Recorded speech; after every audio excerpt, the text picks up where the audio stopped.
Nabi kata mulianya hari Jumaat ini di sisi Allah lebih mulia daripada hari raya haji, lebih mulia daripada hari raya puasa. Nabi kata yang menjadi mulianya hari Jumaat ini kerana hari Jumaat hari Allah cipta Nabi Adam, dan hari Jumaat juga hari Nabi Adam wafat. Jumaat ini istimewa kerana Allah pilih hari Jumaat untuk dijadikan hari kiamat. Dalam 24 jam hari Jumaat itu ada satu saat, ada satu waktu, ada satu ketika yang pada saat itu, pada ketika itu, kalau kita minta, kena time tu Allah bagi apa kita minta. Bila masa tu, ada banyak pendapat ulama.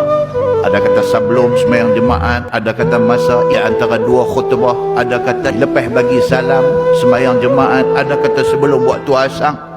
Bila betul-betul saat masa yang mustajab itu, Allah aja yang tahu. Tapi kalau kita berterusan duk minta kepada Allah, insya Allah kita dapat masa itu.